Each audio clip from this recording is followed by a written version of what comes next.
నేను అనేక సార్లు ప్రస్తావించా.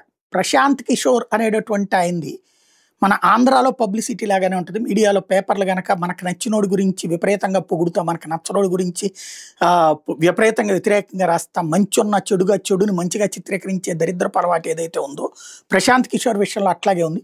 తమిళనాడులో అతని ప్రయోగం విఫలమైంది. అదే సందర్భంలో ఉత్తరప్రదేశ్లో విఫలమైంది.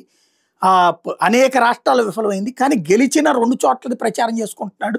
ఈ మీడియా, సోషల్ మీడియా కూడా అట్లాగే ప్రొజెక్ట్ చేస్తుంది. అతను గెలిచే వాళ్ళని గెలిపించగలడు కానీ ఓడే వాళ్ళని గెలిపించడం సాధ్యం కాదు. అసలేమీ లేని వాళ్ళని గెలిపించడం సాధ్యం కాదని దానికి కమలహాసన్ వ్యవహారం కనబడింది. అట్లాగే ఇప్పుడు తన వ్యవహారమే తనకి పాఠం.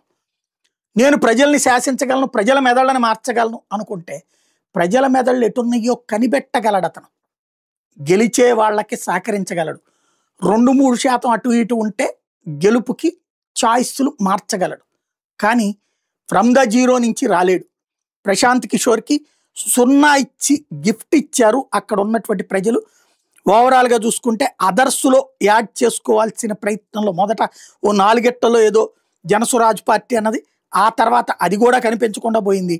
ఓవరాల్గా చూస్తే ప్రశాంత్ కిషోర్ అనేటటువంటి వ్యక్తి ఓటమి ఒక ఎలక్షన్స్ అనేటటువంటి దాన్ని నిజాయితీతో, నిబద్ధతతో, సంస్కారయుతంగా, బాధ్యతాయుతంగా చర్చించే వాతావరణం కాకుండా మ్యానిపులేటెడ్ పాలిటిక్స్, గ్రాఫిక్స్ పాలిటిక్స్, తప్పుడు ప్రచారాల పాలిటిక్స్ అనేటటువంటి ఒక దిక్కుమాలిన నేరేటివ్ థింకింగ్ తీసుకొచ్చి సమాజాన్ని నాశనం చేసినటువంటి ప్రశాంత్ కిషోర్కి చాచి చెంపదెబ్బ కొట్టారు. బీహార్లో ప్రజలు 0 ఇచ్చి కూర్చోబెట్టారు.